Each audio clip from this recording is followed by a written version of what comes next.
We are back, and this is episode 70 of the We Are One, You Are Two PlayStation podcast. I am your host, as always, Rob Fanzo, joined by a man who loves doing Fortnite surveys for a living, Matt Rhodes. No, if I had to do that for a living, I would murder myself because that has been excruciating this past half hour. Yeah, that's what you were talking about before we got on the air here. Now, Matt, before we talk about the excruciating Fortnite survey, which we're probably not going to talk about at all, I'm going to ignore. I do want to remind everyone that if you like what you hear, you can go first and foremost on iTunes and leave us a nice little 5-star review. We'd really appreciate that, especially if you're not going to head over to patreon.com/weareoneyouare2 to donate or throw $1 or more our way. If you don't listen to us on iTunes, if you don't listen to us on Patreon, then you can head over to Stitcher. I believe you can review us and rate us there as well. I have to check on that, but if you listen to us on Stitcher, you probably know better than I do. You can also find us on Spotify, so just add us onto your playlist, like us, share us, subscribe to us, do whatever it does to keep the mics on, because we'd love to do this every week for you. We have been doing it every week for you, but that doesn't mean it is forever unless you guys pitch in. So, anyway, if you do join us over on Patreon, you will get cool perks like voting on topics we talk about or suggestions about industry talent you want us to bring on the interview table, things like that, that I am going to kick off once we get enough Patreons. Once we hit at least 10, I will get that going. But that's neither here nor there. We have a lot to talk about today, Matt, so I want to get to that. Do you want to talk about that Fortnite survey? Do you feel like you need to vent? I mean, I'll say it's annoying and daunting, but I am taking it seriously because they're asking about Battle Pass stuff. So I feel like my input is necessary to contribute to what they might or might not put in the next season. So I am, as tedious as and annoying as it is, I am taking it pretty seriously. Okay, fair enough. So now that you've got that out of the way, let's talk about something more important. What we're going to be doing today, we're going to talk a little bit about what we're playing. I want to cover just a tiny bit of news. I know E3 just wrapped up at the end of this past week, or the beginning of this past week. By the time you're hearing this, it'll be last week, a week ago. I don't want to rehash E3 news, but I do want to highlight a few things that came out of right around or after E3, dealing with some of the games that were revealed. I also want to spend just a little bit of time talking about, you and I talked about a couple months ago how fall wasn't going to be it didn't seem like a very crowded landscape for games this year, and we were very surprised by that. And I think that has changed since we last had that conversation, so I want to talk about how crowded fall actually is. And then we're going to wrap things up by talking about some of the games that are coming out next week, because that's part of the summer going into the fall stuff that I want to talk about as well, is the games that are coming out that you'll have to get to before the fall, stuff that will kick off your summer as well. Sweet. So that's going to be our entire podcast this week. And then as a reminder, too, I just want to mention to people that by the time you're listening to this, it should still be going on. The State of Play says it ends on the 17th. And so if I get this out on the 17th, you may have one more day to buy stuff. But don't forget, Sony's Days of Play, not State of Play, Days of Play is going on right now, and you can get some really good games for really cheap. I got Days Gone out of that. So you can get some really good stuff. And that's not just on there, right? That's not just on the store. That's actually on Amazon and other places as well. Like a lot of controllers are $39.99. Yeah. It's a good time to buy a controller if you're breaking them. Yes. It's also a good time to stack up on that PS Plus membership because it's $39.99 as well. Yeah, right now. I think I'm good through like 2025 or something like that. So I didn't think I needed to buy another one. Yeah, I'm good through 2022, so I didn't feel the need to buy that either. That's sad, but yeah, that's the same reality for me too. All right. Anyway, so I wanted to mention all of that. So let's go ahead and talk about first what we've been playing, because I do think that's important. Because last week we had a whole conversation around Horizon Shift 81 by Flump Studios, which I highly recommend everyone go buy. I believe you can get it for less than a tenner on the PlayStation Store. And I just saw on Twitter he's giving away, it's $4.99 on Steam, I believe. If you purchase it on Steam, he's giving away a PS4 copy. Ooh. And so it's almost like cross-buy. Okay. Yeah, that's cool. I just saw him tweet that out. Flump Studios just tweeted that out maybe an hour ago. I don't know how long that's lasting, so by the time this goes out, he may have stopped doing that, but check his Twitter to see. It's Flump Studios. We interviewed him in episode 51. He was giving away a free copy if you purchase it on Steam. So if you didn't want to pay like $8.99 on the PS4 store, you can at least support him on Steam and then move over there. But it is a great shoot 'em up. You and I loved it. We had a few minor gripes here and there about it, but we loved it overall. I actually played it some more since last we talked Yeah, as I did well. too. Yeah, so I was trying to finish it. I put it on easy mode to try to get to level 36 or 38 or whatever it was to finish it up. I still died. I couldn't get there. Even on easy mode, so that's how difficult those last like 5 or 6 levels are. I mean, I don't know how much further I got before. I mean, Yeah, it's it's tough. yeah, it was getting tougher and tougher. I'm just like, I was getting so annoyed. Yeah. Getting so mad about it. So, but it's a quick, easy pickup game. I highly recommend it. Anyway, let's talk about what we've been playing. So what have you been playing? Well, obviously a little bit of Horizon Shift 81. Obviously Fortnite. Obviously Rocket League. But I will say, Rocket League. Oh man, I think I mentioned it. Did I mention it last time? I don't know. It's because it's only been no, because it's only been out for 5 days, I guess. Rocket League is doing this radical like summer. They're doing like a throwback like 80s summer event, and it is amazing. I'm loving it. I got like the little Ghostbusters car. Yeah, it's just so much fun. I don't know. They have some really cool cosmetic stuff that are 80s based. Stuff that we would recognize when we were growing up. So I've been playing a lot of that to collect cassettes, because that's the currency for the event. Because of course cassettes were huge in the 80s. But yeah, so I don't know. I'm pretty excited. I think it's a good event, and they're doing it in waves, which is kind of cool. They're doing, I think it's like 80s movies. I forget what the second wave is, and then the 80s TV. So I don't know. I think it's a smart way of doing things. Kind of roll it out slowly and like have people playing all summer instead of just front loading it and then playing as much as they can and getting all the stuff and then leaving. But yeah, what else have I played? I think that's it. That's it? Yeah. Oh, I played some Overcooked with my girlfriend. Oh, okay. You got her into that? Finally. That's such a great. After a while, she was like, "I gotta stop." I was just too controlling. It will test. It really does. It's so funny how like frustrating it can make. But it is really great. I will say, if we would have continued, we would have been okay, I think. But we kept trying for like the 3 stars, and that was what was really testing us, because you have to be pretty much perfect.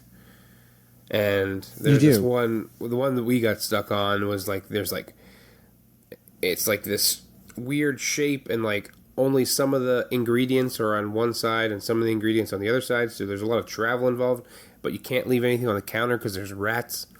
Ugh. It's fun, but yeah, trying to get that 3rd star was becoming a pain in the butt. So she's like, I gotta quit. I can't do this.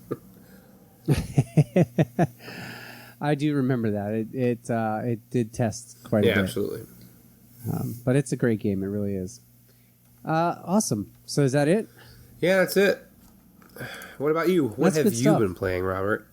Well, I did hop in and do some Rocket League with you this week. Yeah, you did. I tried to get back into Sekiro to platinum it, and I was fighting through some of the bosses, and I it's kind of like God of War. I want to platinum both of them because that would be my 49th and 50th platinums, but I just don't know that I have the desire to grind right now. Okay.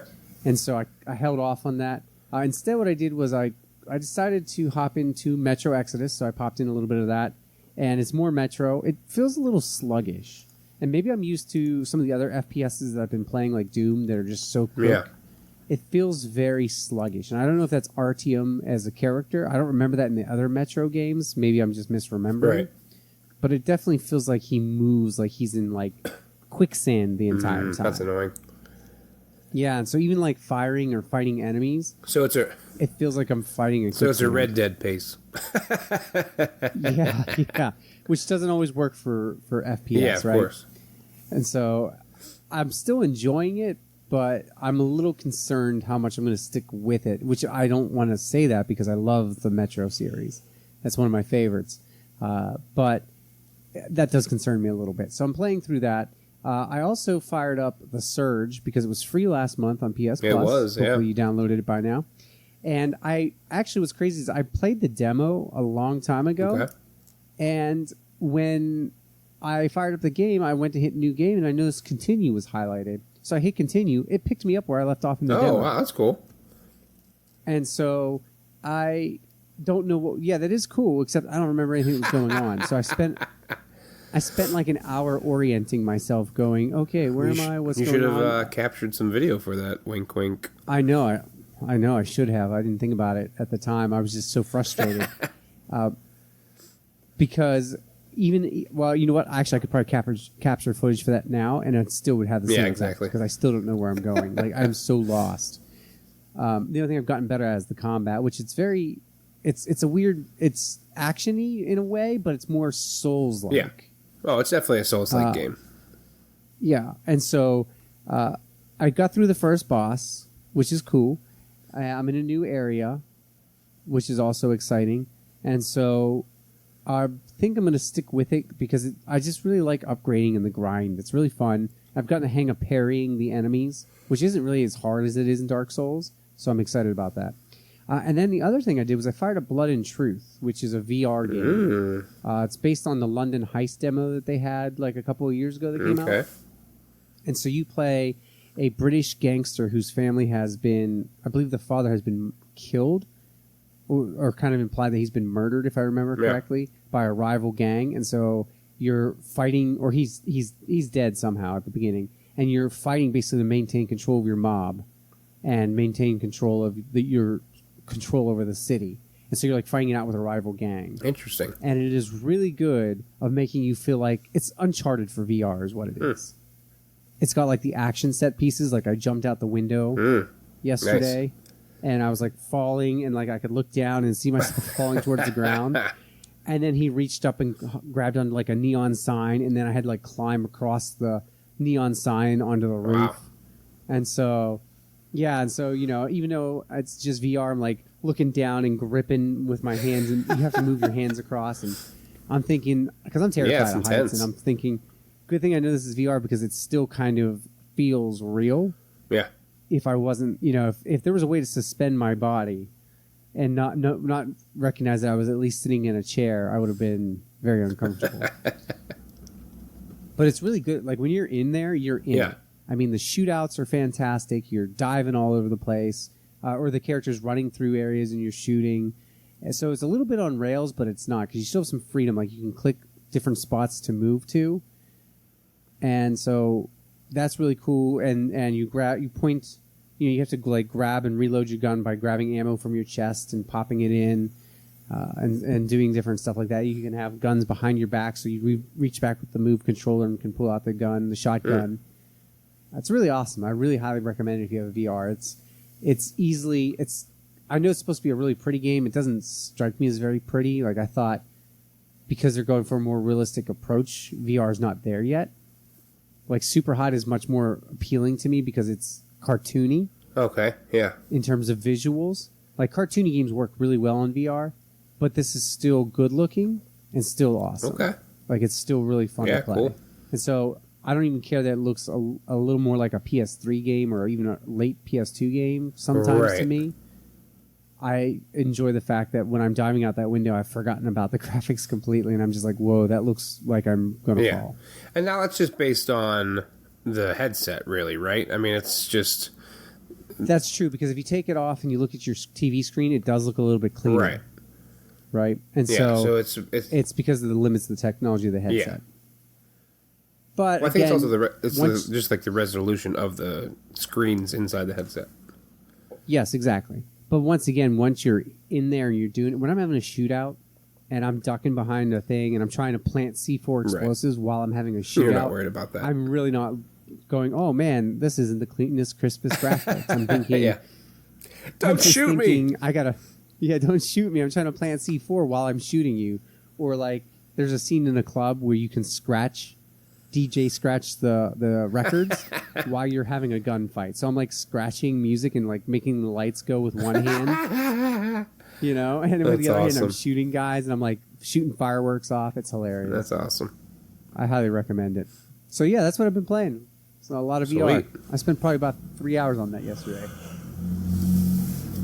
Much to everybody's chagrin, because when I walk out of the room, I've got like the VR face mask imprinted on my forehead. So, all right. Anyway, let's go ahead and move into the news then to kind of get things started. Okay. Here.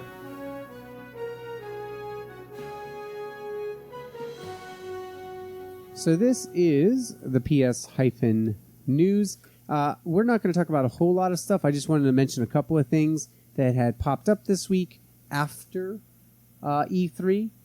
The first one being The Last of Us Part 2 did not make an appearance. Obviously, at E3, Sony wasn't there.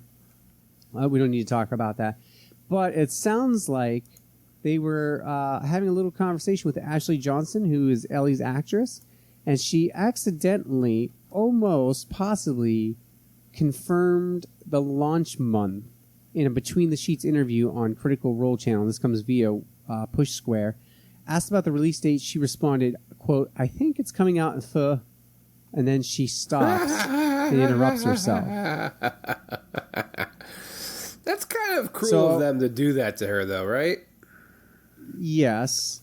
So I was, looking at my calendar, and the only thing I could come up with that sounds like that is February. Yeah. Fee, fi, fo, I tried fum. it. Yeah, I tried Foon. It doesn't work for June. I thought October for October. That doesn't work either. That almost sounded like a Censor Kitty issue right there. I know, it almost did. Fovember doesn't work, so it's got to be February, which makes sense. But when we talk about the games that are coming out in our conversation here in a little bit, I don't know how I feel about that. So we'll talk about that later. But anyway, that was the biggest I think news March story I is a wanted to little bit mention better, this week. but good. Speaking of Sony, though, I also wanted to jump into... I love this news story because somebody had tweeted about how Troy Baker has like a monopoly on the voice acting industry. And I was like, you know what, that's kind of true, but I mean, okay, I get it. What else are they going to do? And apparently Sony has, comes via Push Square as well. Sony's been keeping Troy Baker in check because, let's face it, he was in The Last of Us, he was in Infamous Second Son, Uncharted 4, Death Stranding he's in, he's Uncharted Lost Legacy, Last of Us Part 2, and a bunch of other games as well. And so apparently Ready at Dawn wanted to cast him as Sir Galahad in The Order 1886, and Sony actually told them no. And so as part of an E3 2019 panel on Lone Echo 2, Troy Baker said, quote, "Since you're going to bring it up, Sony literally said, and I hope you're going to laugh at this because I had to, you're in too many games, so they changed it." Wow. Can't argue there. I mean, they're not wrong. That's the thing. I mean, if you go to his IMDb, it's just littered with things that he was in the Arkham games too. Yeah, I mean, and it's. I mean, good for him. I'm not saying he's well deserving of it. He's a very versatile, very agreed. well established voiceover actor, and he's good at what he does. But yeah, every time I turn on a game, I'm like, is that Troy Baker again? Yeah, it is, and it's tough. It is. You're right. So it's. I'm glad that somebody at least said no to him. It made me laugh a little bit. Somebody said no to him. Well, I mean, Sony themselves. Yeah, I mean that was a long time ago, though. I mean, yes, that's true. Ordered 1886 was out. 2015. It was almost. It was like a year after launch, I believe. All right, so in story number 3, I just wanted to touch on this week that I thought was very touching. This came again via Push Square. Apparently, ahead of the last couple of weeks, there has been over on the No Man's Sky Reddit. They hired a billboard outsider they purchased a billboard outside of developer Hello Games' office. And they raised over $2,000 on a GoFundMe page to literally write for the billboard, "Thank you, Hello Games." Reddit, No Man's Sky. Interesting. So they purchased a billboard to thank Hello Games for making No Man's Sky, which I thought was really cool because if you think about all the slack that No Man's Sky got, and that Sean Murray and his team got when they released it, it's nice to see that people have really turned around and embraced that game. Yeah. I played a couple hours of it, and I really want to get back into it. And I think what will get me back into it is the potential of it being, or when it comes to VR, right? Because that's all but I think guaranteed. So I can't remember if that's official or not, or if that was just a rumor I read. But at this point, it comes to VR, I think that might get me back into it. Yeah. So I just want to mention that. Other thing from this past week that came out yesterday was that Marvel's Avengers will have microtransactions. Surprise. And will also, I know, right? It will not be loot boxes or pay-to-win scenarios, but it'll probably be something, I'm sure, that's like costume-oriented, like cosmetic items, kind of like Fortnite, right? And so I don't really care when they do that. That doesn't bother me at all. That's almost standard. I also read somewhere that it's supposed to have a solo player type campaign. So a lot of people are speculating because all we got at E3 was a gameplay trailer. They had a demo behind closed doors. A lot of people were speculating that it was multiplayer only, but it will apparently also have. I don't think I include that news story, but it will have a single player as well. Interesting.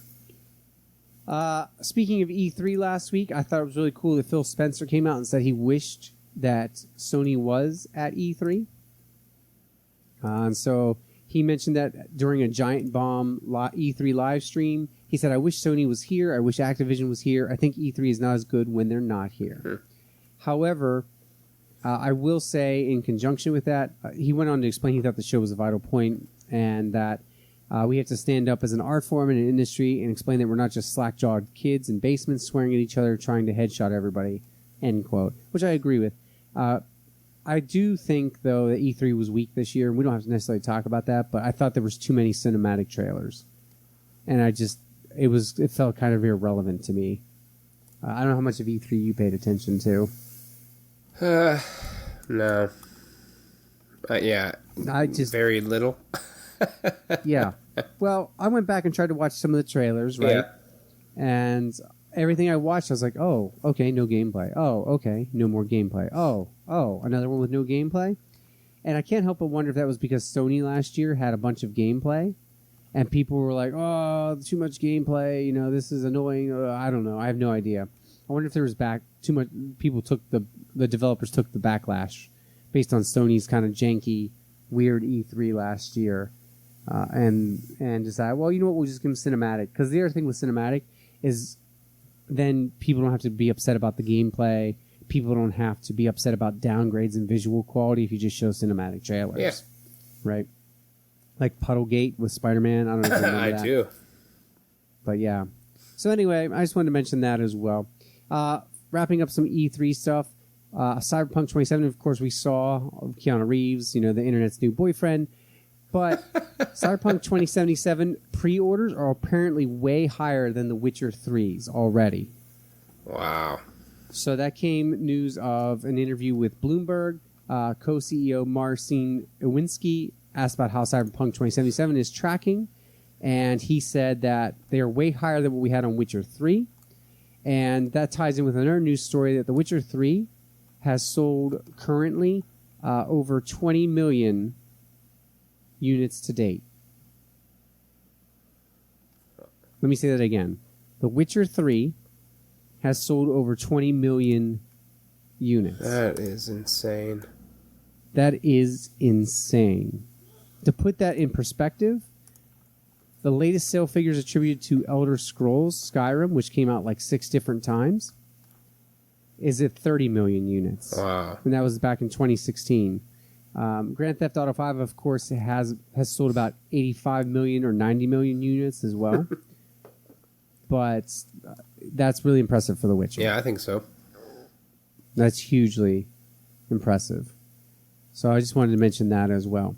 All right, moving on. I've talked about the single-player campaign with Avengers, so we won't tie on that. Of course, it'll have co-op and things like that as well. But it's Crystal Dynamics. They did Tomb Raider, so I imagine it's going to have a full single-player campaign. Yeah. Right? And you'll probably switch between players. And then you'll probably be able to do some co-op missions and some co-op content as well. So I don't want to talk too much about that because, again, we didn't see very much. And so it's coming out next year. I'm sure we'll get more. Rather, I'd like to talk about Bethesda and good old Todd Howard, who likes talking quite a bit. And he admits, or regrets, I should say, he admitted this during the E3 2019 press conference and during interviews on the show floor, during a segment with GameSpot's Mike Mahardy and Lucy James. This is, of course, also via Push Square. He detailed his regrets over how Fallout 76 was presented to the public. He said, quote, "My main regret is not doing a beta that a lot of people could play. Like if we had made it free for Fallout 4 players and ran a 24/7 beta for a longer period of time. That would have let us see what we were really dealing with here." And so he then went on to say that the tests Bethesda did run were concentrated due to a worry over peak concurrency, and so they didn't get a chance to see how the game behaved on a larger scale over a longer period of time. And so that's nice that he admits that they basically botched Fallout 76. I can't wait to see what they do with Skyrim and was it StarCraft? I totally drew a blank. I believe it's StarCraft. Yeah, I don't know. Yeah. All right. Well, I mean, let's see if they learn from their mistakes, you know? Yeah. Yeah. Yeah. Anyway, let's just wrap up with one or two more pieces of news here. The next I'm going to touch on is, of course, that Square Enix wants its entire library to be digital, but can't always find the code. This is via Push Square. Apparently, they're bringing their classic games to PS4 is apparently a company-wide ambition to make its entire library digital. And so the publisher has a dedicated project internally to port these titles, but they can't always find the source code. So they don't even know where the code is anymore sometimes. Their president, Yosuke Matsuda, admitted, he said, quote, "It's very hard to find them sometimes because back in the day you just made them and put them out there and you were done. You didn't think of how you were going to sell them down the road." And so he gave an example that there's an instance where a former employee who left the company many years ago had the code for a particular game on his computer, and the publisher was able to track it down. So it looks like they want... And so this is kind of funny to me, actually, because they want to make their entire library digital and maintain it. But if you look at the fact that there have already been several games pulled off the PlayStation Store that you can't download and purchase anymore, they're just completely gone. And so if you don't have them even downloaded on your PS4, you won't have them again. They've just been completely removed. Huh. Yeah, right? yeah. And there's a website, I can't remember it off the top of my head, that actually keeps track of all of those. So if you want to just kind of search delisted PS4 games, there is a website that will tell you every delisted game that is out there currently. I think it's actually called delistedgames.com. Let me check. Yes, it is. This page gives you direct access to every delisted PlayStation 4 title on the site. It includes retail games offered as downloads and wholly digital releases.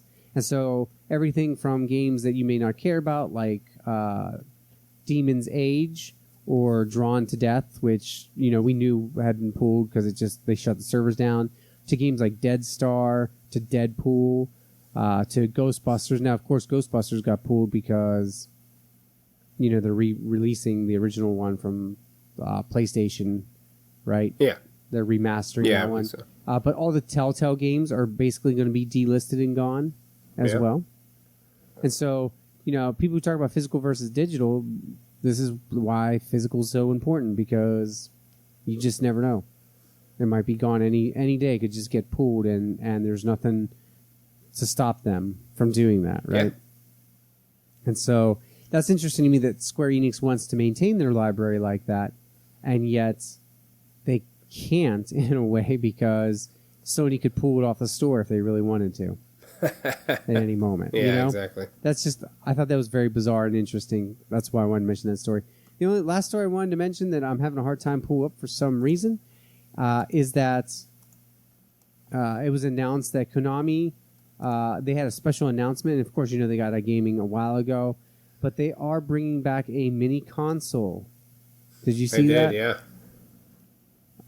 So I think that's a little ridiculous, but they're going to release a retro mini console, the TurboGrafx 16. Sweet. Yeah, I guess, and that this comes way via The Verge. They're going to release a re-release of the PC Engine Core Graphics Mini. They announced it at E3 2019 last week, and it will have a bunch of retro games on it. And so if you want to check that out or look more into that, you're more than welcome to. I think that cracks me up because Capcom, I think, is also doing something like that. That's releasing on October 25th, 2019. And will have its own thing. Sega, of course, has the Sega Mega Drive Mini that's also coming out with 40 classic Sega games. And so it looks like mini consoles are all the rage, but if they learn anything from PlayStation, there are ways you can screw it up. I don't know. I think to a certain extent, it's like just buy yourself a Raspberry. I think that's is that what they're called? Raspberry, like those emulators that you can get every game.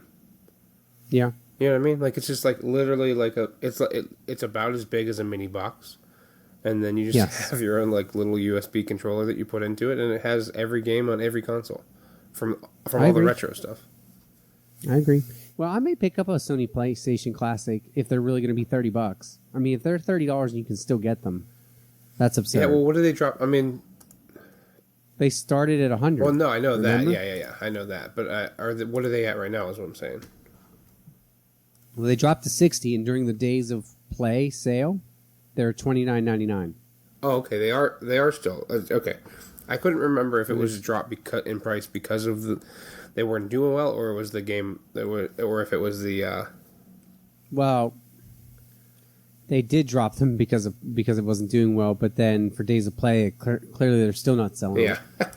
And so you know, and it's not that all the games are terrible on there. It's just a lot of them, you know, we have in other forms for whatever, like Final Fantasy VII, we're getting a remake. Resident Evil, we've got a remake of, you know, I don't know. Anyway, but that's neither here nor there. It looks like retro consoles are going to continue to be a thing. Yeah, I guess. So that wraps it up for the news for me. Oh, I have one thing. You have something. Yeah, I know, right? Surprise. I just had one little thing that came across my thing today. Buyer beware kind of a news.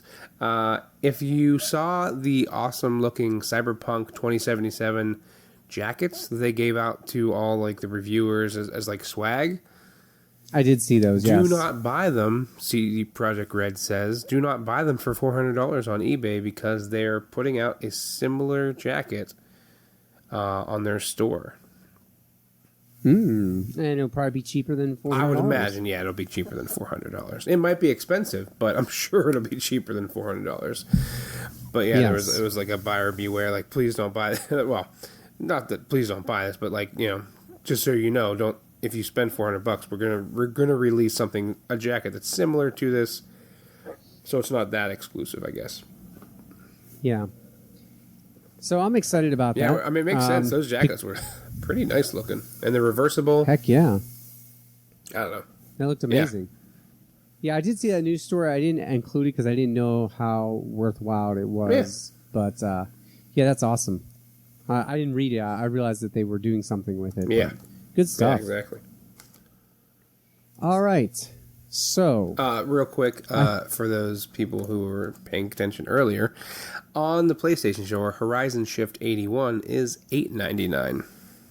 Okay, I knew it was less than a tenner. Yeah. So I knew it was less than a tenner. So definitely worth it. Oh, yeah, 100% worth it.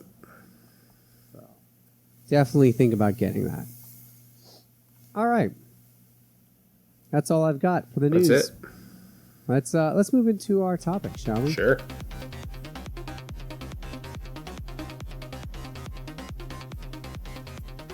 All right, so this is our talk for the day, topic of conversation. Matt, you and I talked a while ago, and we said, you know, it's kind of weird. I think it was back in maybe May sometime, and we said it would probably change with E3, but we said to ourselves on this little podcast of ours, hey, there's not a whole lot of games coming out this fall that we know of anyway. Right. We did say that. And we were a little concerned, and I thought, well, you know, maybe it'll be a quiet fall. Maybe it'll be a nice time to catch up on my backlog. And then things started happening and unfolding. So I have made a list. Now, of course, some of these games, I included 5 games that I think people will want to know about for the summer. And one of them is in the blog drop for next week, so we'll talk about that then. But it's Crash Team Racing. Dragon Quest Builders 2 is out July 12th. Wolfenstein Youngblood, the 26th of July. Ononaki out August 22nd. and Control, which by Remedy, which I'm really looking forward to, August 27th. And so if we're cutting off September starting as the fall release time window, that's how I'm going to treat it anyway, because it's what I typically think of is when I get into September, I think of fall. Okay, yeah. I just want to read you this list, and you tell me what you think of it. We've got Borderlands 3, September 13th. We've got Surge 2, September 24th. We've got Code Vein, excellent game. I played the private network test, September 27th. We've got Ghost Recon, October 4th. We've got Call of Duty Modern Warfare, October 25th. We've got Outer Worlds, October 25th. We've got Medieval, October 25th. We've got Death Stranding, November 8th. Star Wars on November 15th. Shenmue 3, November 19th. Doom Eternal, November 22nd. And then supposedly Darksiders Genesis is coming out at the end of this year. And although we haven't heard about it for a while, I thought somewhere in there I'd read somewhere about Beyond Good and Evil 2 being a possible 2019 release date. Interesting. So that is your fall. That is our fall, apparently. Now, I don't know about you, but that is 1, 2, 3, 4, 5, 6, 7, 8, 9, 10, 11 games with 2 pending in the span of 2 months. That's almost exactly 2 months. That's nuts. That is nuts, considering that Borderlands 3 is a huge deal. Ghost Recon 2 is a huge deal. Call of Duty Modern Warfare will be huge, of course. Death Stranding, I think, is going to have a huge buzz. Star Wars, undoubtedly.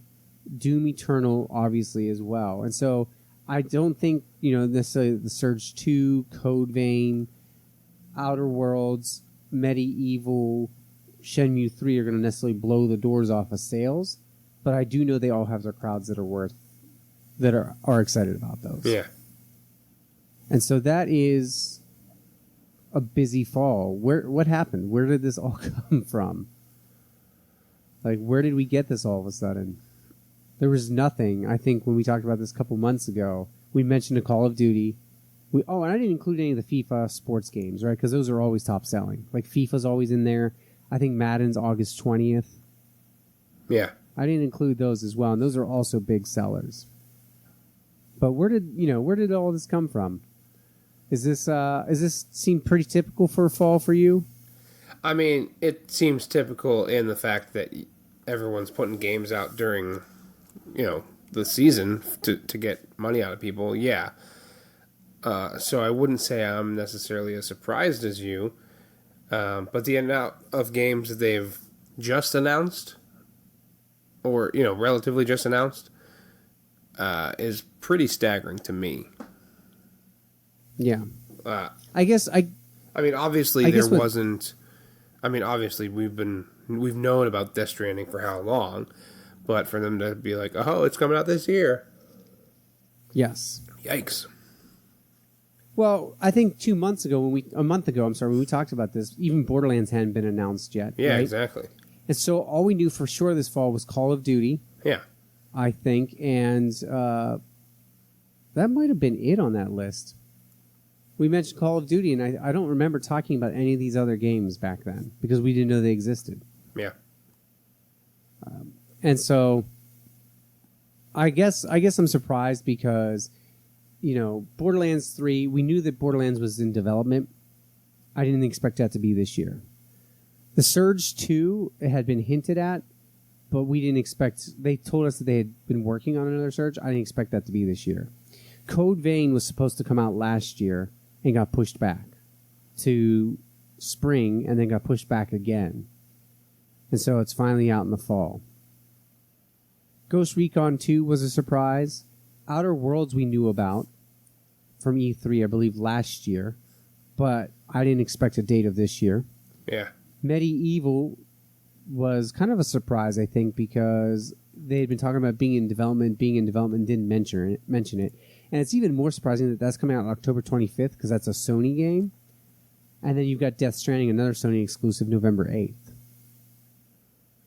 Star Wars we didn't know about, and that's a surpriser. And then Doom Eternal we knew was being worked on, but again, did not expect it this fall. Yeah. But it doesn't get any better because I decided to put together, just for the heck of it, the spring of 2020. And you've got Gods and Monsters February 25th. And then in March 3rd, you've got Final Fantasy VII. March 6th, you've got Watch Dogs.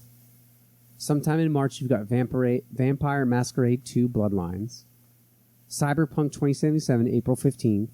Avengers, May 15th. And then Dying Light 2 also said that they would have a spring 2020 release date. And so you've got 1, 2, 3, 4, 5, 6, 7. I'd say pretty in games that, 6 of those 7 games will have a huge audience, I think. Yeah. Or a pretty big audience as well. And so I wonder, who do you... Okay, so I guess where I want to go with this is there's a lot coming out. Who do you think are going to be the winners and who are going to be the losers this fall? Ooh. Because it's a Modern Warfare title, Call of Duty is going to be huge again. Do you think that'll be the big winner, or do you think if I I don't think it'll beat Death Stranding. Oh, really? Which is hard. Well, I don't know. I don't think it'll be Death Stranding on PlayStation. Because Okay. it's available on what 3? At least 3 different consoles, right? You get PC for Modern Warfare, that is. You get PC platforms, platforms, sorry. PC, PS4, and Xbox. Yeah, because I don't think they have a Switch version, right? No. So that's a lot to sell on, obviously, but I don't know. I just think Death Stranding is going to be so huge. Just think of how well Metal Gear games do, and then this is his new project. This is his new Well, yes, and I do wonder though if not knowing what it is will turn people off or get them more intrigued. I think it's going to be more intriguing. When he's talking about this is going to be like the new kind of games that people are, play. Stranding games. Yeah. I don't even know what that means, but I'm intrigued to find out. Yeah. I don't know. All right. I do think it will do well. I have no doubts about that. I think he'll crush that. I do agree with you. Modern Warfare will do extremely well. I think Star Wars will probably outdo Modern Warfare. Oh, you think? I think so because I think, unlike Battlefront, people have been itching for a single player experience, and it just looks too good. You're not wrong, and it's done by it's Respawn, right? Yes. So they know what they're And they have some They know what goodwill they're built doing. Yeah, they have goodwill built up between Titanfall and Apex Legends. Yeah, because Titanfall does that does well, and Apex Legends, everyone thought it was going to be a Fortnite killer, but it clearly has not been. But no, it hasn't. That does not also take away from the gameplay that they've put out there. It's still a really good game. I agree, and so I do think that Fallen Order will be the biggest competitor for Call of Duty. I also think Borderlands 3 will be your huge winner because it's more Borderlands. Yeah, I was it's been gone for so long. Music. People just want more Borderlands. Outro music. No, you're breathtaking. Although, I will say Ghost Recon 2 looks pretty intense. Keanu reference. I think that you got 5 out of 5 Keanu. Been able to tell with the community, they've done a lot of things right that they took in a lot of feedback because the first one didn't, I think, light the world on fire the way they thought they would. And I think that you have a hardcore community that really wanted that to be good and kind of dropped off once they started playing it. I think that this one will probably sell better. I don't know. It's going to be tough because the nice thing that it has going for it is that Borderlands is a month before it and Call of Duty is 3 weeks after it. Yeah. And so you've got a nice Borderlands people will be through that by then or be ready to move on to Ghost Recon. And they can get Ghost Recon until Call of Duty comes out. Yeah. The losers, I think, are going to be, and I double checked. I'm pretty sure the Outer Worlds release date. I couldn't find anything that disagreed with this. The big losers, I think, are going to be Outer Worlds on October 25th and Medieval. Really? You think Outer Worlds? I think it'll do well. I think the problem is it's going against the juggernaut of Call of Duty. Yeah, but it's basically it's Obsidian. Yeah, it's Obsidian. It's basically a Fallout game in space. I know. I mean, and I'm aware of that, but I do worry that. I mean, how much did you love Fallout New Vegas?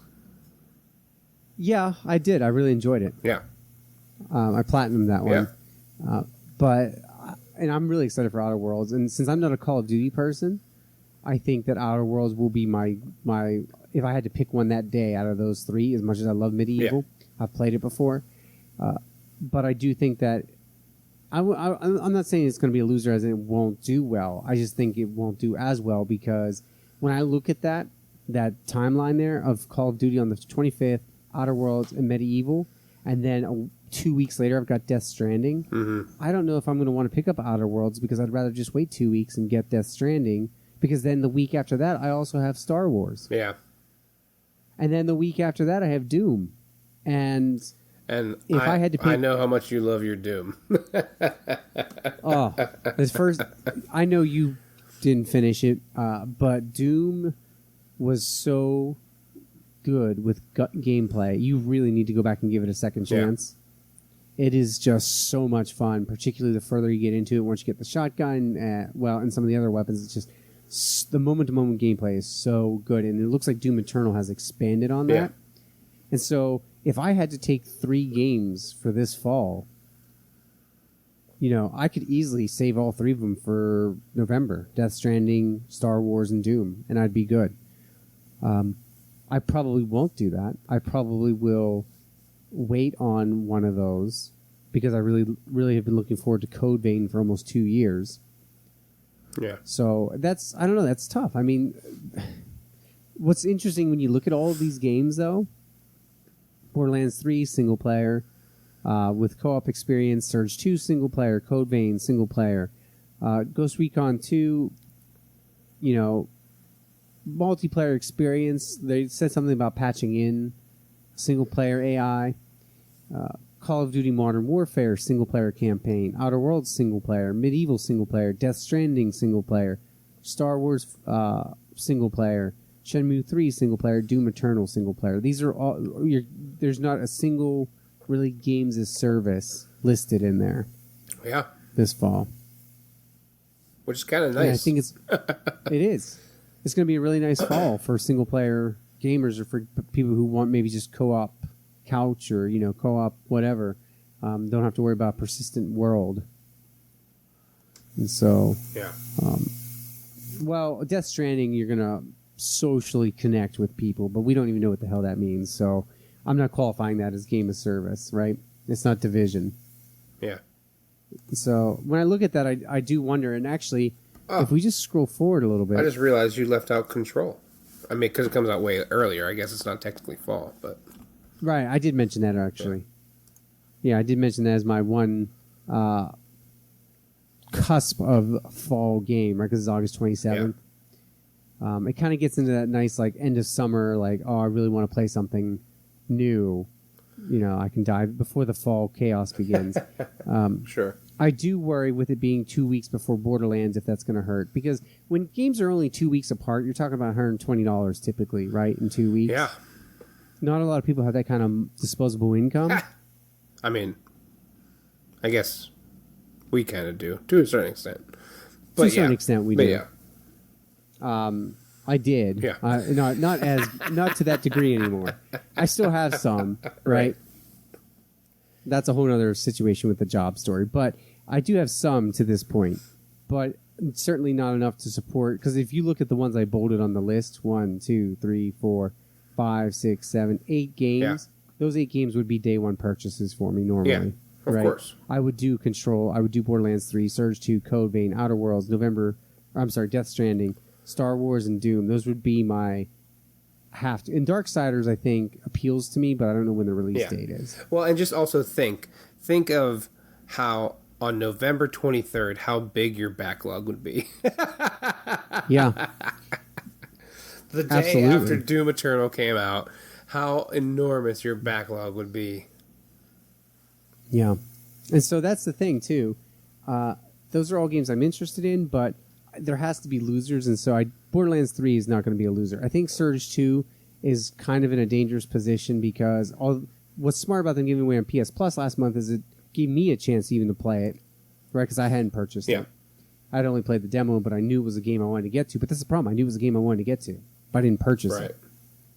And so I'm worried about Surge 2 being a loser because Code Vein's in a very similar position where it's a Souls-like game.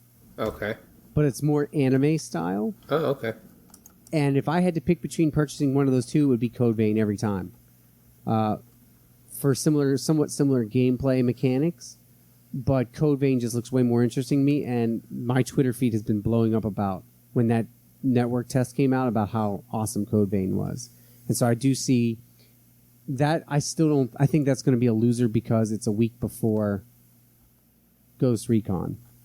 And so when I say loser, I don't mean that they're not going to do well. I just don't think they'll do as well as they could. Right.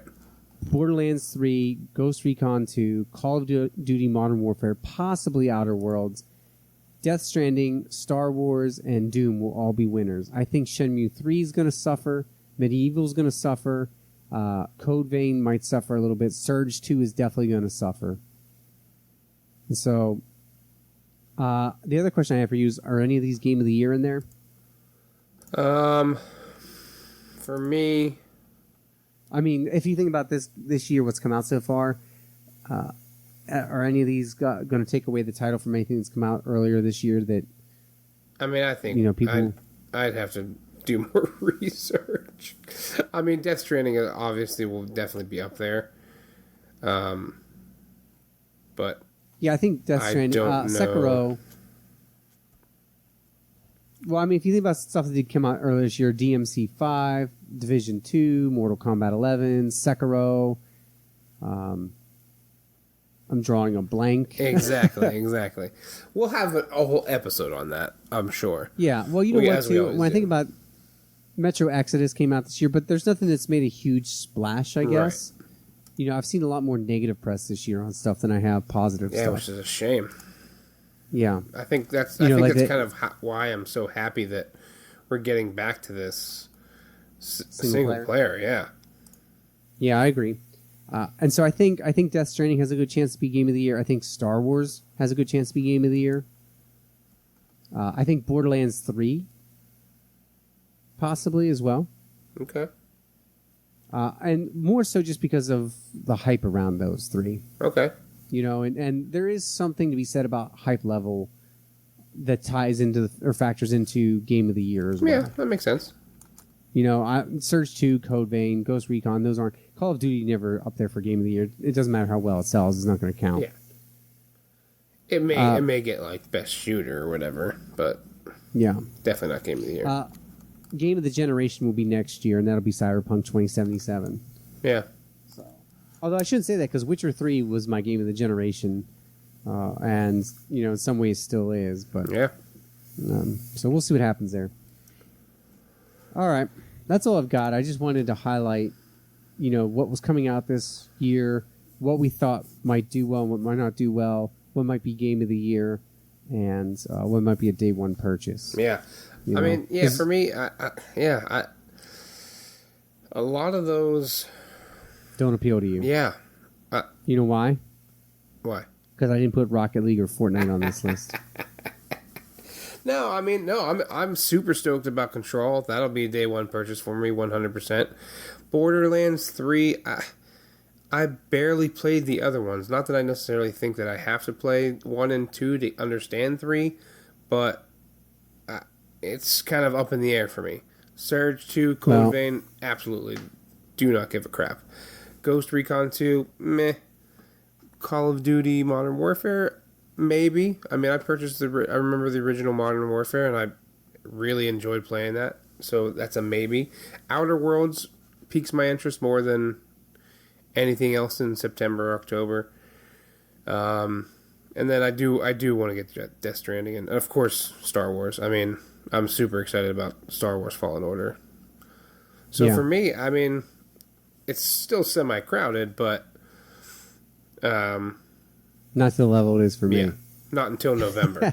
And here's the thing, like Borderlands 3, maybe even Ghost Recon and Call of Duty Modern Warfare, come Black Friday, are definitely $40, if not half off.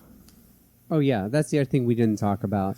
You know, Borderlands, Surge, I'd say even Code Vein.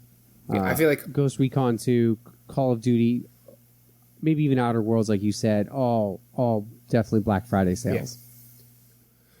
Yeah, that's the thing. I mean, and that's probably where I'll pick up Outer Worlds and Borderlands 3 if I do.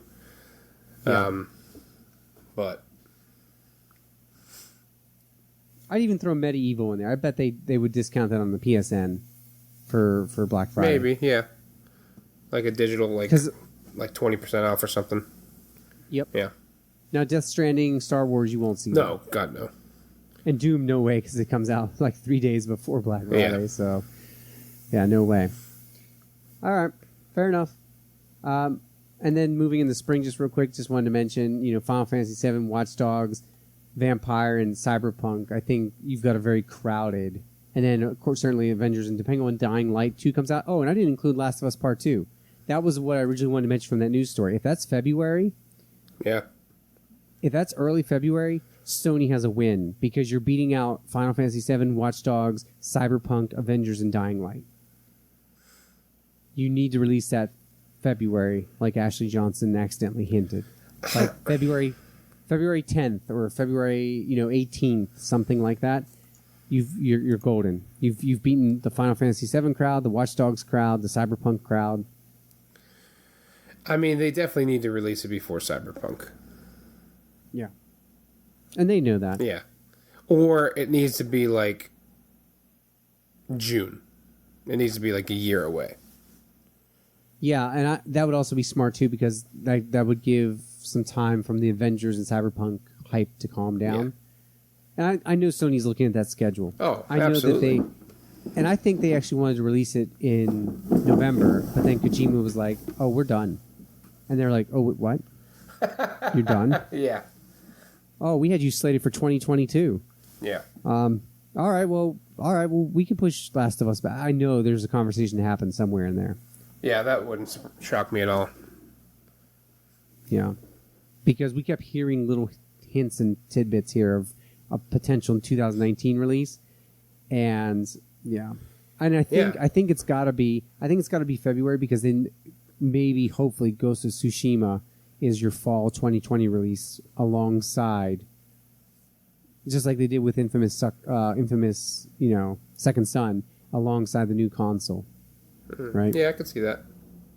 So we'll see. All right, let's move on to See You Soon, shall we? Ooh, see you soon.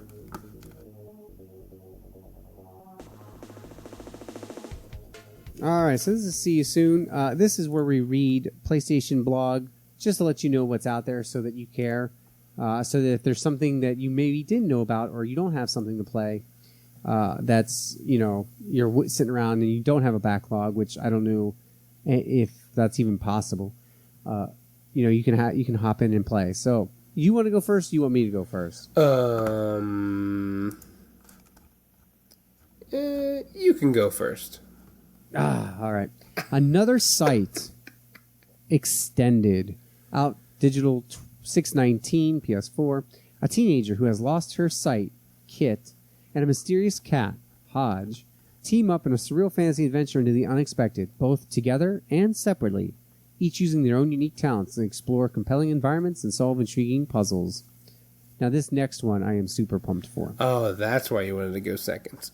Yeah, but go for it. Bloodstained, Ritual of the Night, PS4 digital retail. Igavania returns. Igavania? Yeah, right. That's correct. That's a play with the creator's name. Oh, okay, that makes sense.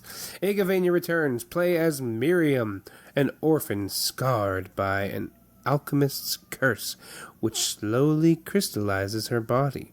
To save humanity and herself in the process, she must fight through the castle and defeat the summoner. Gebel. Very nice. Yeah. Oh, yeah, I'm super, super excited about that one. Bloodstained Curse of the Moon, of course, came out last week. Or not last week, last year. I believe it was last year. Or was it earlier this year? I can't remember now. I'm drawing a total blank. But I am super excited about that one. It looks gorgeous. And I cannot wait for that one. Actually, the funny part is that that's coming out now, but I don't think the physical version's coming out till June. Huh. Or wait, no, it is June. I'm sorry. Goodness. Ignore that I said that. I forgot what month it was. Yep. I was thinking of something else. Anyway, because it does say home, digital PS4. and retail, so it would be the same time. Just so you know. Yeah. I did mention that. I know.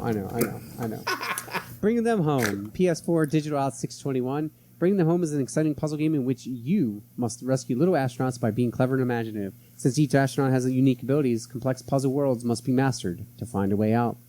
Explore interesting locations, activate and use different mechanisms to bring the brave heroes home. Ooh, fun. Citizens of Space. PS4 digital. Representatives of the Galactic Federation, thank you for having me here tonight to celebrate Earth's acceptance into this noble organization. It is an absolute honor to act as the ambassador of Earth, a most honorable role. And what's that? Earth is missing? Interesting. Can I just say, is that the first bit of dialogue from the game, or?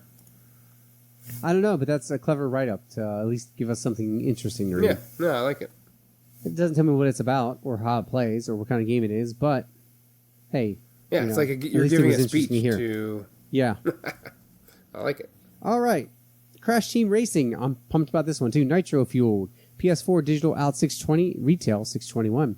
Crash is back in the driver's seat. Get ready to go fur throttle with Crash Team... Goodness. Go fur throttle with Crash Team Racing Nitro Fueled. It's an authentic CTR experience plus a whole lot more. Now fully remastered and revved up to the max. The stakes are high and the competition is fierce. It's the CTR you love, now kicked into the highest gear. By the way, I did not include this in the news stories, but I did just see earlier today that they did announce that they have an entire plan for new tracks, new characters, and everything to be released over the summer. Cool. And so not only are they remastering this, but apparently, I don't know if I read this today or a couple days ago, they are going to have an entire grouping of game, almost like a roadmap, I guess. I hate saying that because everybody has a roadmap now. But they're going to have post-launch content that's going to be a bunch of different things that you can do. Well, I mean, if you're going to have a racing game, it's best to have a roadmap. Nailed it! Lame. Crystal Crisis, right. PS4 digital. An all-star cast of heroes has gathered to test their mettle in Crystal Crisis, a cute and chaotic new color-matching combat game. Crystal Crisis is presented like a one-on-one fighting game in which players attack by arranging colorful falling crystals and clearing them from the screen. It's the ultimate puzzle battle throwdown. Interesting. That's like versus Tetris? Is that? Sounds like it.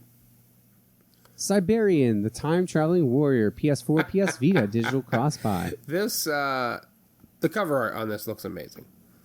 Yeah. Get the Sword of Ages, travel to the future, and try to live long enough to brag about it. Drawing inspiration from old-school platformers, Siberian, the time-traveling warrior, is an arcade title with some beat-em-up gameplay qualities. I might have to check that out to see what it is. I'm excited about this next one as well, even though I don't play them. All right, Judgment. PS4 digital out $621, retail out $625. Ooh, you get a couple extra days of digital. From the team that brought you the Yakuza series. Good Lord, I couldn't get that out. Judgment, a gritty tale of disgraced attorney Takayuki Yagami in his quest for redemption. Haunted by his past, he takes up arms. Good Lord, I can't read today. Haunted by his past, he takes up arms as a private detective, clawing his way through Kamurocho's underground crime network to investigate a string of grisly murders. I was just sitting back enjoying you butchering. Oh, it. yeah, 100%. Oh, Leisure what? Suit Larry. Wet Dreams Don't Dry. PS4 digital. I love these games. They're so 6/19. terrible. Yeah, they're so. Yeah, sorry. They're not terrible, but they're just. I've never played one. Ugh. Larry's new adventure takes him, whatever the route of or twist of fate, from the end of the 80s directly into the 21st century, and wow, how the world has changed. Wow, that was a compelling write-up. Yeah, I mean, yeah, that's going to be interesting. All right, Luna, PSVR, PS4 digital. A bird's peaceful summer slumbers is disturbed by the majestic call of a mysterious owl. Enticed to swallow the last piece of the waning moon, bird is blown far from its Golden Gate home. Unscramble celestial puzzles and create miniature musical worlds. Luna is an interactive fable about learning by the light of unexpected mistakes. Mars Alive comes to PSVR digital. Mars Alive is a survival PSVR game in the open world. After a terrifying explosion, the whole colony was destroyed. As an astronaut staying on Mars, explore the planet and collect resources to survive in this brutal world. Reveal the truth behind the civilization on this red planet, which is full of mystery and conspiracy. Mini Mech Mayhem PSVR digital. Join your little mech buddy to plan a flawless strategy, then marvel at just how wrong you were. Not to worry, play some power actions to get your team back on track, or dare to trust in your instincts and crafty skills and pull off a stunning win. Project Lux comes to PSVR digital out 6/20. VR getting some love this week. Our story takes place in a court trial set in a futuristic world where most humans have cyber brains. The defendant on trial is an agent who coordinates with artists to create the data for cyber brains to interact with people's emotions. The jury has to investigate what really happened by reliving the memory data of the defendant. I'm not sure what a cyber brain is. Yeah, me either. All right, Slumball, another PSVR digital. Slumball is a physics-based paddle ball game with an objective to collect as many points as possible. Slumball is a fun way to exercise and gain coordination without even realizing it. Now, why call it Slumball? Maybe it's like Slumdog, you know? And people are like, oh, yeah, I like that. I mean, why don't you call it Paddleball? I don't know. Maybe it's copyrighted. Maybe. Underworld Ascendant, PS4 digital out 6/20. Enter the Stygian Abyss, a dangerous, highly interactive dungeon world. Mix and match dozens of combat, stealth, and magic skills to develop your own unique style of play. Set out on more than 70 quests, earn rewards, and unlock skills. Become the Ascendant. Vacation Simulator. PSVR digital. Welcome to the Vacation Simulator, a rough approximation of vacation inspired by real human, not jobbing. Brought to you by the same robots behind the Job Simulator. Reallocate your bandwidth and get ready to splash, s'more, snowball, and selfie your way to optimal relaxation. That sounds ridiculous. Like that. Yeah. That's it. That's it. We are done. We are done. We are done. We are one as well. You are too. All right. Yeah. Nailed it. All right. I'm crushing bad it. Puns. I'm crushing those bad puns. Bad Man. puns. Bad pun alert. All right. Well, before we start telling dad jokes, let's get out of here. Well, I mean, tomorrow is Father's Day, so. It is. You got any good dad jokes? Nope. I Yeah, used them all either. up. Yeah, it sounds like it. I'll tell you what, there's a whole, if you do want some good dad jokes, there is a whole Reddit thread called Dad Jokes that is really, really good. Nice. Most of them, anyway. Yeah. That's where I get most of mine from. Okay, sweet. All right. Well, until next time, kids. Oh, wait. Sorry. Matt's got one more thing for you. I was looking up on Amazon the PS Classic, PlayStation Classic, and it is only $30. But then also, like, you know how they have like a frequently bought together section. There's this thing called Yifan True Blue Mini Crackhead pack for PlayStation Classic. It's just a little mini USB that plugs into it and it gives you 100 more games. What? Yeah, that's insane. There's like 2 different levels. There's the mini flight, mini crackhead, mini meth pack. So they're all drug based, and it's just how much you want to, or what kind of games you like, or what you want to spend on them. Yeah, that's crazy. Huh. Yeah, so like for less than the actual cost of, or the original cost, rather, you can get the PlayStation Classic and two of those different things for less than $100. It's a good deal. Yeah, so you can have so many games. Good deal. Now that's all. I just thought I'd mention that. Okay, now we're done. Well, I appreciate that. I just like the fact that they called it like meth pack or crackhead pack. Yeah. Yeah. Well, hey, I mean, if I don't know what else if they you're would call if it, you're I guess. itching for some PlayStation Classic, I mean, might as well. That's probably what they were thinking too. Yeah. What bad pun can we associate with Exactly. Nailed it. this? Nailed it. All right, kids. I guess that wraps it up. That does. You're right. Thanks for hanging out with us. Remember, you can find us on YouTube, Patreon, Spotify, Stitcher, iTunes. Subscribe to us in all those places. Leave us nice reviews everywhere you can.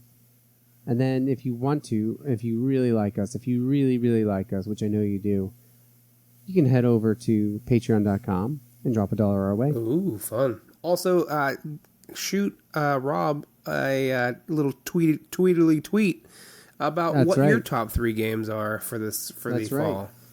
In fact, I just tweeted out an entire list before this podcast began. Ooh. Of every game that's coming out this fall and asked if I missed any, and no one's responded to me yet, so I must have got them all. Yeah. Well, But respawned back.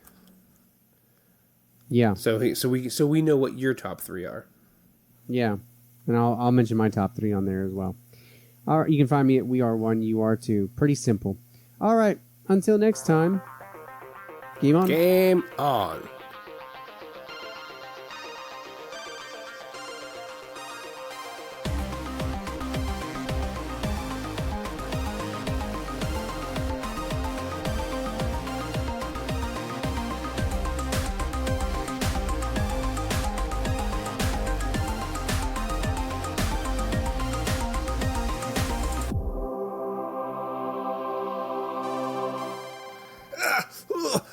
This is the crackhead outro music. I'm itching for some PlayStation Classic. Ah! I don't even know what to say to that. You don't have to say anything because it's pretty concise. Nailed it.